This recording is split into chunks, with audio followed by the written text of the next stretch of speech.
प्यारे बच्चों, आप सभी का स्वागत है आपका अपना YouTube channel Rathore mathematics point पे। तो चलिए आज हम लोग एक प्रमेय को प्रूव करेंगे। प्रमेय है कि दो समरूप त्रिभुजों के क्षेत्रफलों का अनुपात उनकी संगत भुजाओं पर के वर्गों के अनुपात के बराबर होता है। प्रमेय है कि दो समरूप त्रिभुज के क्षेत्रफल का अनुपात, यदि कोई दो त्रिभुज समरूप है तो उनके क्षेत्रफल का अनुपात जो है उनकी संगत भुजाओं पर के वर्गों के अनुपात की क्या होती है, बराबर होती है। जैसे देखिए दो त्रिभुज बना लेते हैं। सबसे पहले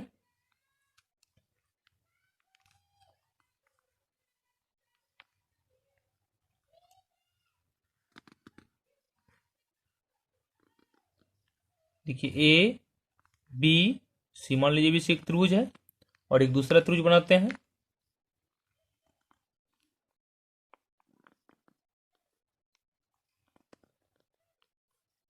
डी ई एफ, दो समरूप त्रिभुज बना लिए, ठीक है ना।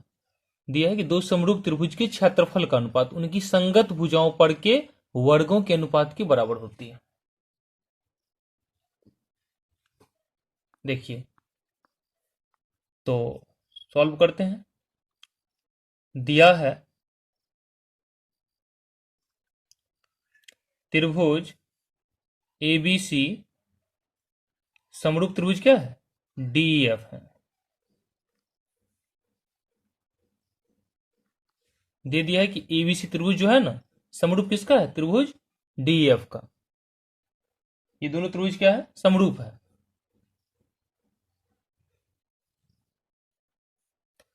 अब देखिए तो यहां पे सिद्ध करना है, आपको सिद्ध करना है एरिया त्रिभुज एबीसी बट्टे एरिया त्रिभुज DF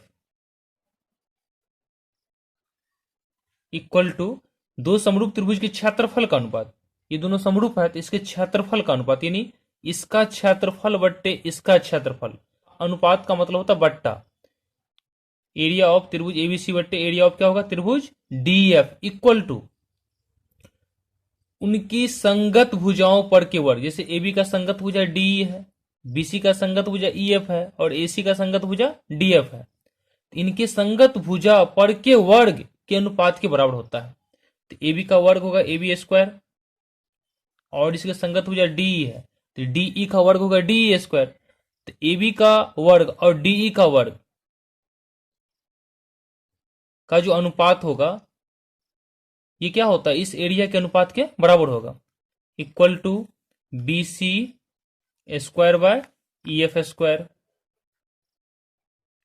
equal to A C square by D F square.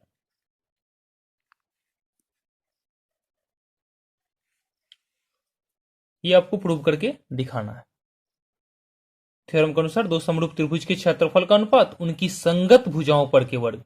संगत जो भुजा है, जैसे ए बी का संगत डी है तो ए बी का वर्ग और डी का वर्ग का अनुपात जो है इसके बराबर होगा, या बी सी का वर्ग और ई एफ के वर्ग का अनुपात जो है इसके बराबर है, या ए सी का वर्ग बाय डी एफ का वर्ग का अनुपात जो है इसके बराबर है। जिसको प्रूव करने से पहले आपको कुछ रचना करना पड़ेगा। कुछ रचना कर लेते हैं। रचना, यहां से देखिए एक लंब खींचते हैं, ए एल लंब खींच लिए और यहां से एक लंब खींच लेते हैं, डीएम ई एफ पे खींचे हैं। रचना लिखिएगा, ए एल लंब बीसी तथा डीएम लंब ई एफ खींचा। ठीक है, लंब खींच लिए हैं। देखिए अब आपको सीधे ये करना है। तो सबसे पहले हम लोग क्या करते हैं, समझे। सबसे पहले हम लोग चलते हैं त्रिभुज त्रिभुज ए एल बी और त्रिभुज डी एम ई में। प्रमाण त्रिभुज ए एल बी तथा त्रिभुज डी एम ई में। सबसे पहले इसको समरूप रूप कर लेते हैं, ठीक है ना। इसमें यहां देखिए आप, angle A L B equal to क्या होगा, एंगल डी एम ई। क्या होगा, एंगल डी एम ई होगा ना, प्रत्येक 90 डिग्री रचना से। उसके बाद देखिए एंगल बी इक्वल टू क्या होगा, एंगल ई होगा ना। इस त्रिभुज के बारे में बात कर रहे हैं। त्रिभुज ए एल बी में देखिए, ए एल बी में ये कोण जो एंगल बी जो है एंगल ई के बराबर होगा। क्यों होगा, क्योंकि आपको दे चुका है, दिया है, पहले से दे रखा है। त्रिभुज ए बी सी समरूप क्या है, त्रिभुज डी ई एफ है। जब दो त्रिभुज समरूप होते हैं तो उनके संगत भुजाओं का अनुपात और उनके संगत कोण क्या होते हैं, बराबर होते हैं। तो एंगल बी का संगत क्या है, एंगल ई है ना। और एंगल ए एंगल डी के बराबर है, एंगल सी एंगल एफ के बराबर है।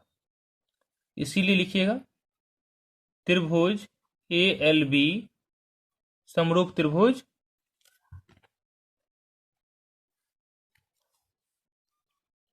D M E. एंगल समरूपता से।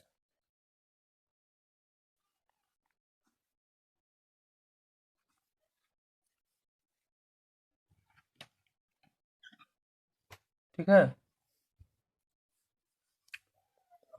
अब चलिए हम लोग को प्रूफ क्या करना है। हाँ देखिए, तो जैसे ये त्रिभुज समरूप होगा तो इनके संगत भुजा का अनुपात क्या होगा, बराबर होगा।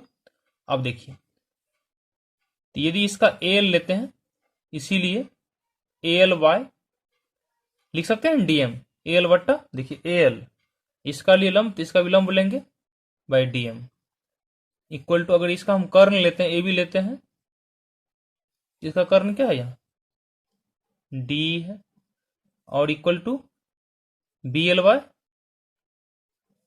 ई एम। समरूप त्रिभुज में उनके संगत भुजाओं का अनुपात क्या होती है, बराबर होती है। तो यहां से आ गया ये।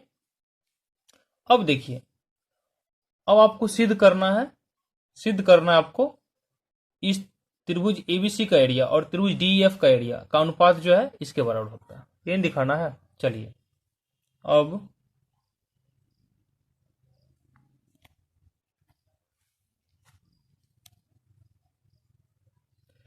एरिया ऑफ त्रिभुज एबीसी बट्टे एरिया ऑफ त्रिभुज किसका है, डीएफ का क्या होगा। तो त्रिभुज का जो एरिया निकालते एक फॉर्मूला होता है 1/2 गुने आधार गुने ऊंचाई, आप पढ़े होइएगा।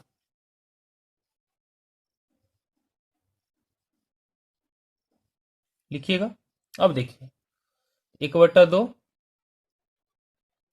और देखिए आधार क्या है, त्रिभुज एबीसी में आइए, त्रिभुज एबीसी में आधार क्या है, इसका बीसी है। क्या है आधार, बीसी है। ऊंचाई क्या है, ऊंचाई इसका एल है, एल दीजिएगा। नीचे 1/2, आधार इसका क्या है, त्रिभुज डीएफ में आइए, डीईएफ में आधार क्या है इसका, ईएफ है, ऊंचाई है डीएम, है ना। देखिए तो 1/2 कैंसिल हो जाएगा। यहाँ क्या है, बीसी बाई ईएफ, गुने लिख सकते हैं आप एल बाय डीएम। आप एक चीज यहां देखिए, एल बाई डीएम जो है, एल बाई डीएम यहाँ किसके बराबर है, ए बी बट्टा किसके बराबर है, डी के बराबर है। किसके बराबर है, ए बी बाय डी के बराबर है। अब बताइए आप इसे आप यहां दे दें 1 दे दें, ठीक है। देखिए तो बीसी बट्टा ई एफ गुना इस ए एल बट्टा डीएम, ए एल बट्टा डीएम है देखिए A B by D, A B बट्टा डी के बराबर है, ए एल बट्टा डी एम जो है ए बी बट्टा डी के बराबर है। तो इस ए एल बट्टा डी एम के स्थान पे आप ए बी बाई डी दे सकते हैं, इसका कोई आवश्यकता नहीं है, इसे छोड़ दीजिएगा, ठीक है ना। तो A L by D M के जगह आप लिख सकते हैं ए बी बट्टा कितना डी।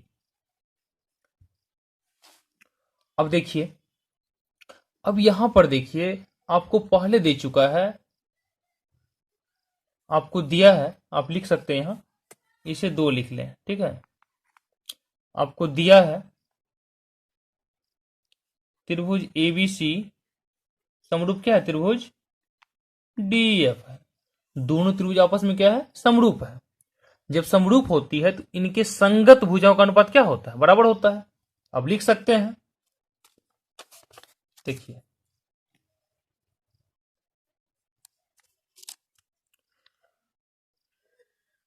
इसका संगत भुजा का अनुपात, देखिए जैसे ए बी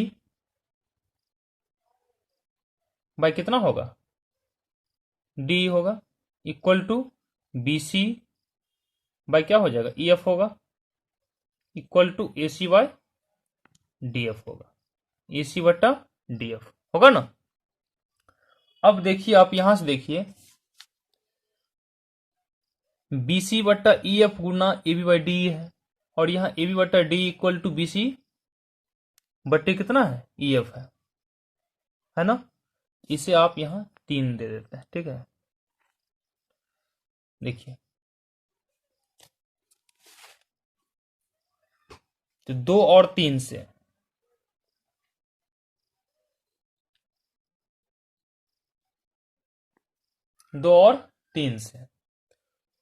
एरिया त्रिभुज एबीसी बट्टे एरिया त्रिभुज डीईएफ इक्वल टू क्या हो जाएगा, यहां देखिए बीसी बट्टा कितना है,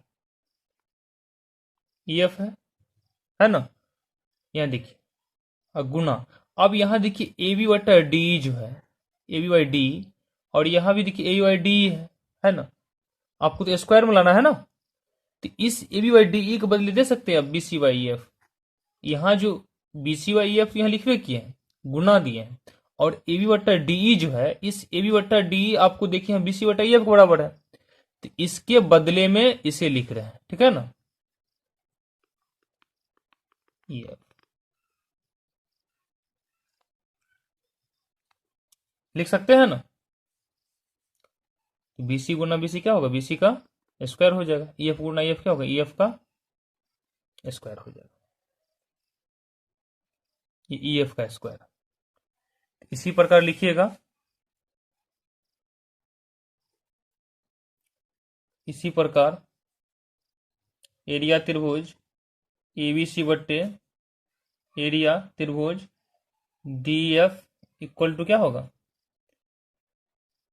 ए बी का स्क्वायर,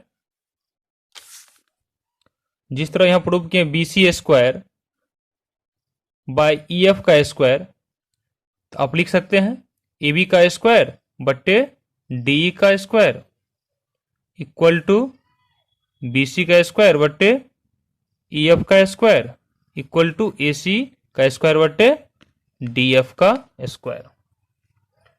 यही आपको सिद्ध करना था, यही आपको क्या करना था, सिद्ध करना था, प्रूव। क्योंकि आप देखिए यहां जो B C square by E F square है, और यहां देखिए आप इक्वेशन 3 को देखिए, B C by E F जो है ए बटा डी के बराबर है, और यही जो है ए सी बाय डी एफ के बराबर। ये तीनों आपस में क्या है, बराबर है। जब ये तीनों आपस में बराबर है तो तीनों का वर्गों का अनुपात भी आपस में क्या होगा, बराबर होगा ना। और यहां निकाल चुके हैं एरिया ऑफ त्रिभुज एबीसी बाय एरिया ऑफ त्रिभुज डी एफ इक्वल टू है क्या, B C square by E F का स्क्वायर। तो अब बताइए यहां B C by E F और ए बी बाई डी और A C by D F तीनों आपस में क्या है, बराबर है। इसीलिए इस सभी के वर्गों का अनुपात क्या होगा, इस त्रिभुज के क्षेत्रफलों का अनुपात क्या हो जाएगा, बराबर हो जाएगा। इसीलिए लिखें इसी प्रकार A B square by D A square equal to B C square by F square equal to A C square by D F square. इस सभी भुजाओं के वर्गों का अनुपात जो है एरिया त्रिभुज एबीसी और एरिया त्रिभुज DEF, ये दोनों के क्षेत्रफल के अनुपात क्या होगा, ये बराबर होगा। समझे? मैं उम्मीद करता हूं कि आप लोग को बढ़िया समझ में आ गया होगा। यदि आप बढ़िया समझ गए हैं, यदि आपको यह वीडियो पसंद आए, जरूर आप लाइक करें, सब्सक्राइब करें और अपने साथियों दोस्तों को अधिक से अधिक शेयर करें।